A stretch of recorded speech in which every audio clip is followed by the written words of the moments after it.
In November 2011, one of America's oldest retail chains made what looked like a genius move.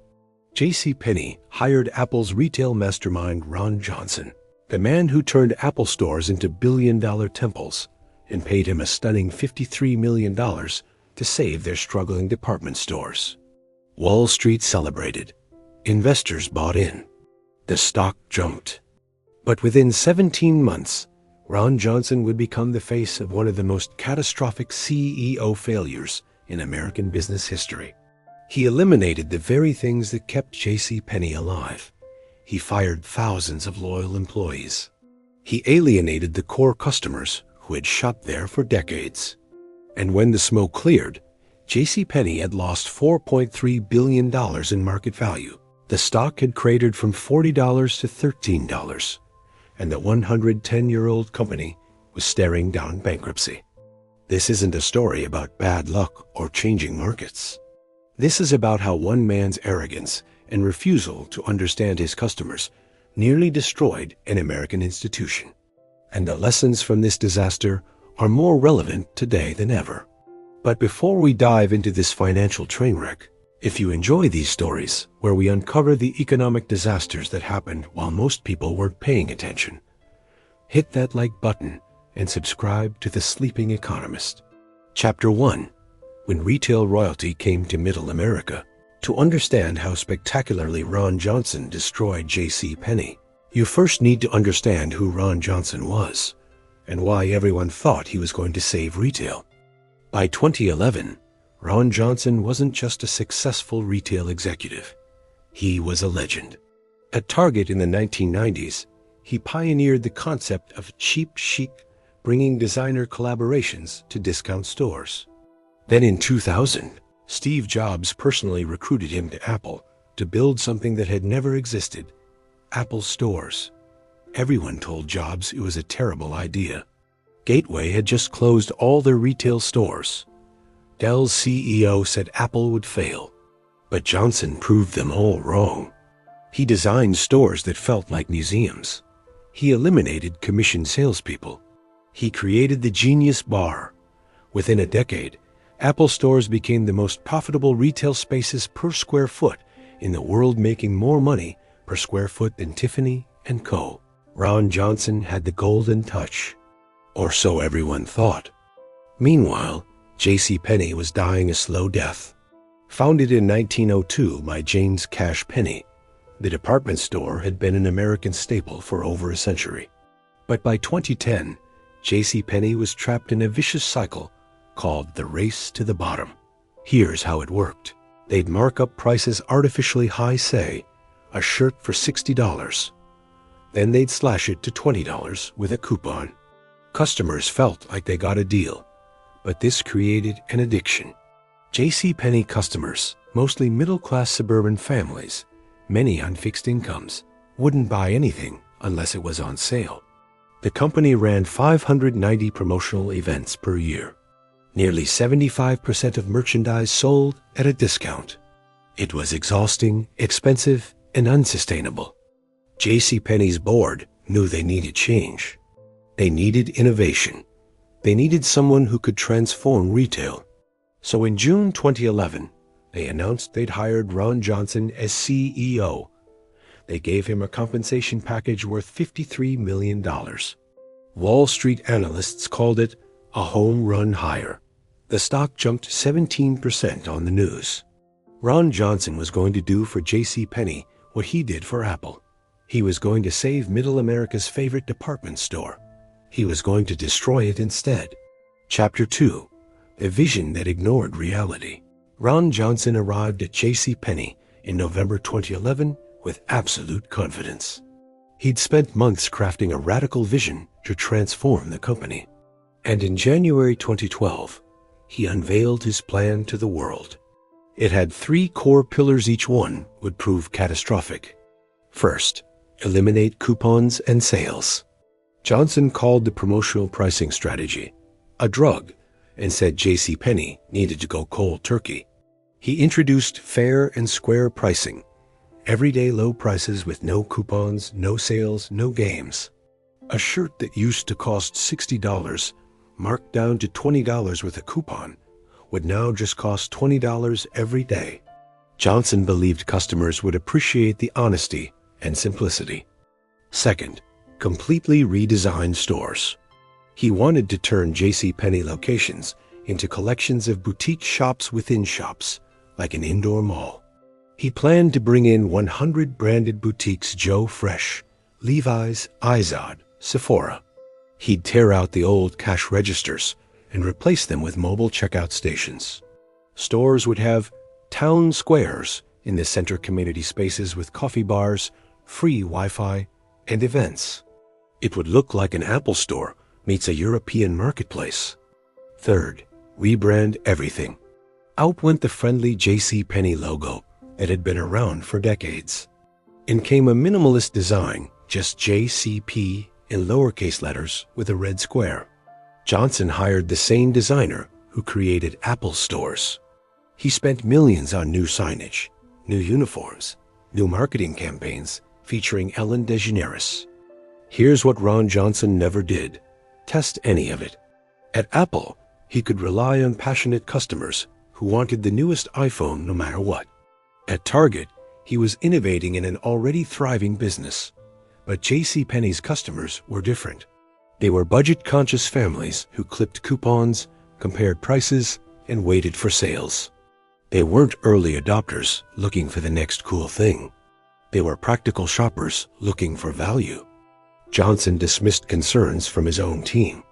Michael Francis, the former Target executive he hired as president, warned that eliminating coupons without testing could be dangerous.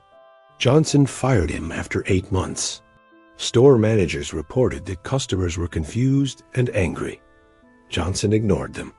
When someone suggested running pilot programs in a few stores before going nationwide, Johnson refused.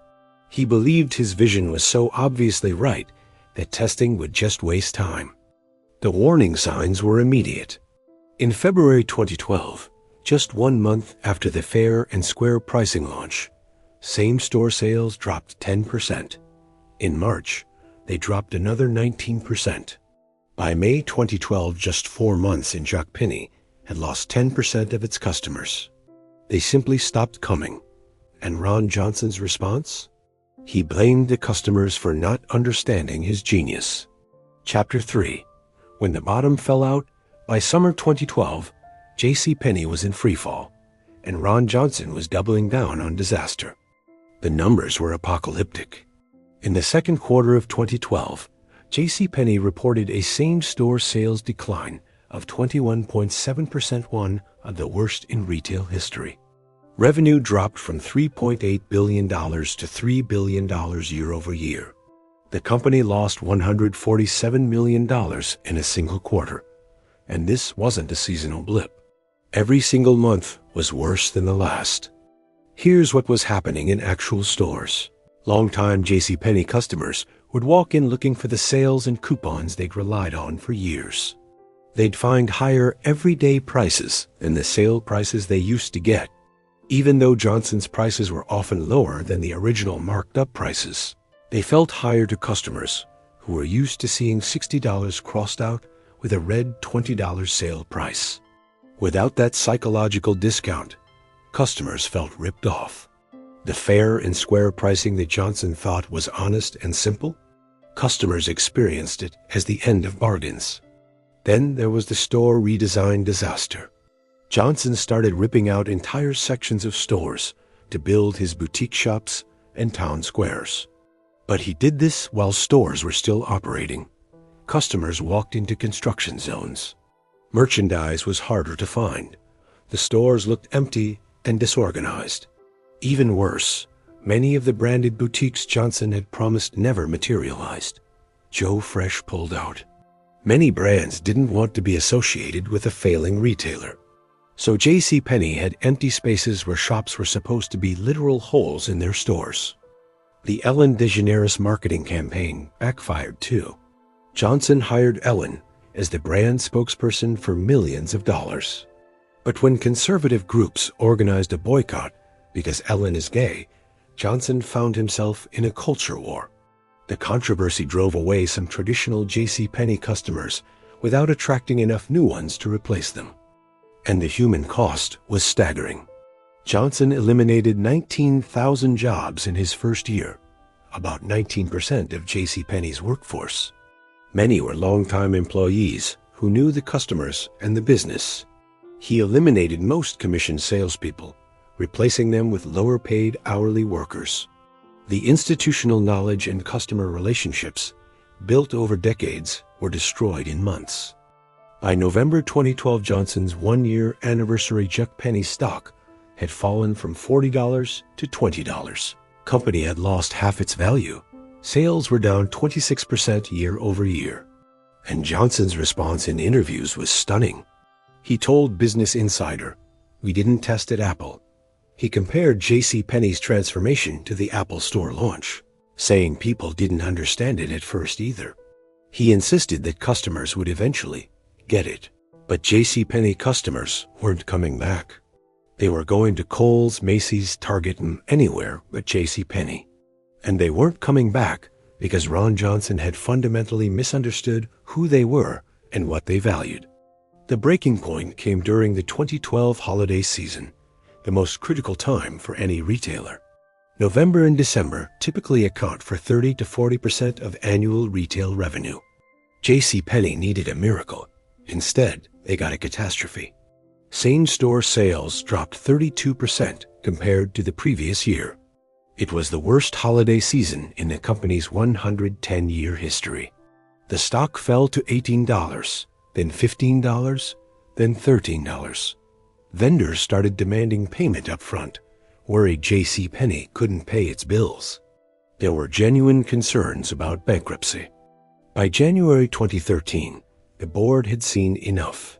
Hedge fund manager Bill Ackman, who had personally recruited Johnson and invested $900 million in JCPenney, realized he'd made a catastrophic mistake. The board began quietly looking for Johnson's replacement. On April 8, 2013, after just 17 months as CEO, Ron Johnson was fired. Chapter 4. Counting the $4 billion disaster. When Ron Johnson walked out of JCPenney headquarters for the last time in April 2013, he left behind one of the most destructive CEO tenures in American corporate history. The numbers tell a story of almost unimaginable devastation. The market value destruction was $4.3 billion. When Johnson was hired in June 2011, JCPenney had a market capitalization of about $6.5 billion. When he was fired in April 2013, it had fallen to $2.2 billion. That's $4.3 billion in shareholder value gone.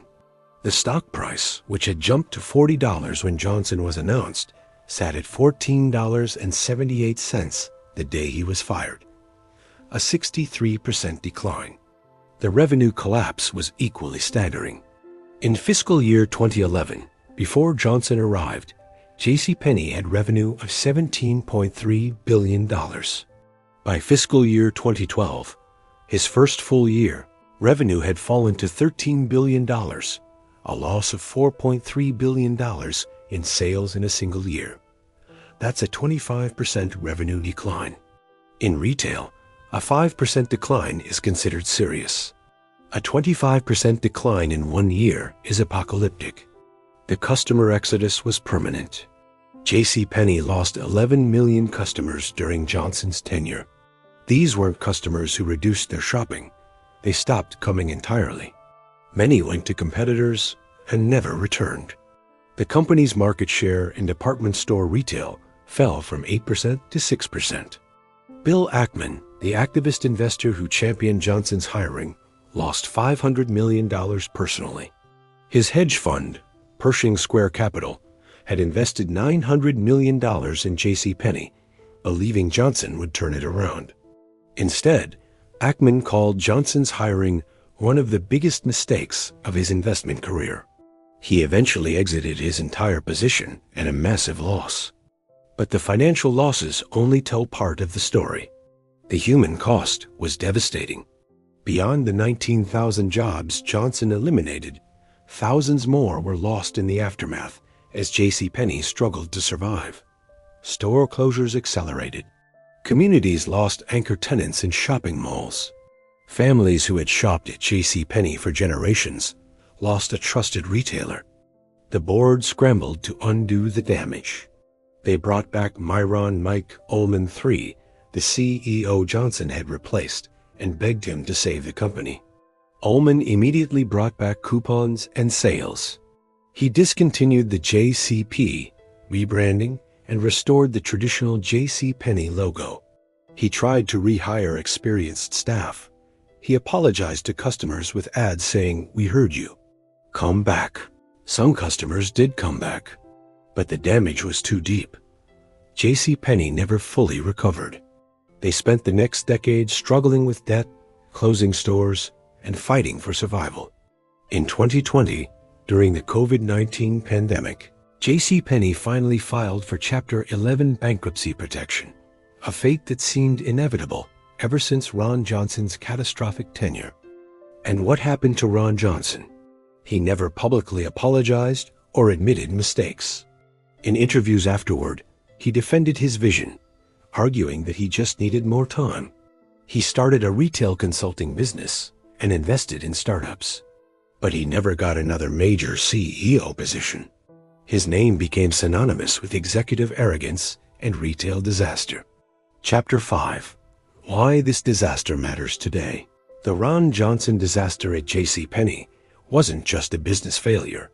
It became a case study taught in business schools worldwide as a warning about leadership, innovation, and understanding your customers. And the lessons from 2011 to 2013 are more relevant than ever. First, the danger of the genius CEO myth. Ron Johnson's success at Apple created an aura of infallibility. Board members, investors, and even employees were reluctant to challenge him because he was the retail genius from Apple. But what worked at Apple?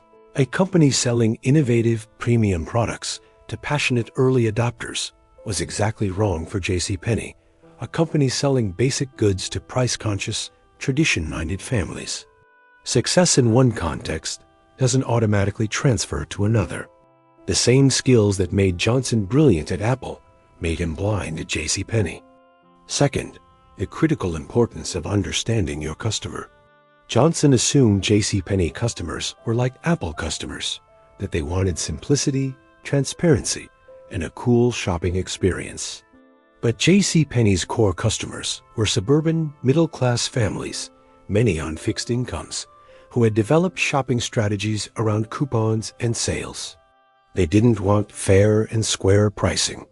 They wanted to feel like they got a deal. Third, the necessity of testing before transforming. Johnson's refusal to test his ideas before rolling them out nationwide was staggering. At any point, he could have piloted fair and square pricing in 10 stores, measured the results, and adjusted before going company-wide.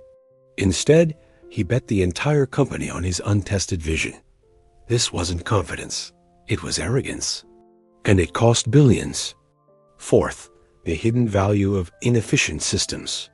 Johnson saw JCPenney's promotional pricing as wasteful and stupid. But it had evolved over decades for a reason. It worked for their customers. Sometimes what looks inefficient to outsiders is actually a finely tuned system adapted to specific circumstances. The JCPenney disaster also revealed the limits of retail transformation. In 2012, everyone was talking about the retail apocalypse, how Amazon and online shopping were killing department stores. Johnson's vision was supposed to be the answer: make stores into experiences rather than just places to buy stuff. But JCPenney customers didn't want an experience. They wanted low prices and familiar products. Today, JCPenney exists as a shadow of its former self. After the 2020 bankruptcy, it was purchased by Simon Property Group and Brookfield Asset Management. It operates about 650 stores, down from nearly 1,100 before Johnson arrived. It's no longer publicly traded, but the real tragedy isn't just JCPenney. It's the thousands of employees who lost their jobs, the communities that lost their anchor stores, the families who lost a retailer they trusted, and the $4.3 billion in value that disappeared, much of it from the retirement accounts of ordinary Americans. Chapter 6. What you can learn from this $4 billion mistake. So what can you, whether you're an entrepreneur, an employee, an investor, or just someone trying to navigate the economy, learn from Ron Johnson's destruction of JCPenney? Lesson 1. Past success doesn't guarantee future success, especially in a different context. Ron Johnson's brilliance at Apple didn't transfer to JCPenney because the contexts were completely different. When evaluating leaders, opportunities, or strategies, always ask, what made this work before, and do those conditions exist now? Don't assume expertise is universal. Lesson 2. Know who you're serving and respect them. Whether you're running a company, starting a side business, or creating content, you have to deeply understand your audience, not who you wish they were, but who they actually are. Johnson wanted sophisticated customers who appreciated minimalist design. He had budget-conscious families who needed coupons. He failed because he served his vision, not his customers. Lesson 3. Test before you transform. Big changes should always be tested small first. Johnson could have tried fair and square pricing in 10 stores, measured the results, and adjusted before risking the entire company. Lesson 4. Listen to people who know more than you do. Johnson ignored his own executives who raised concerns. He dismissed store managers who reported customer complaints. He refused feedback because he believed his vision was obviously right. Lesson 5. Don't destroy something until you understand why it exists. JCPenney's promotional pricing looked stupid to Johnson, but it had evolved over decades because it worked for their customers. Before you eliminate a practice, a tradition, or a system that seems outdated, make sure you understand what purpose it served. Lesson 6. Beware the genius CEO hype. Whether it's a company you work for or invest in, be skeptical when everyone agrees that a leader is a genius who can do no wrong. The more untouchable someone seems, the more dangerous they become. And here's perhaps the most important lesson. Economic disasters aren't just numbers on a balance sheet. They're real people's lives. The 19,000 jobs Johnson eliminated represented 19,000 families who lost income. The millions of customers who left represented communities that lost a gathering place. The $4.3 billion in destroyed value represented retirements delayed and dreams deferred. Behind every economic story are human beings. Remember that. If stories like this, where we uncover the economic events that shaped our world, while most people weren't paying attention, fascinate you, please like this video and subscribe to the channel, because we're just getting started with these financial educational mysteries.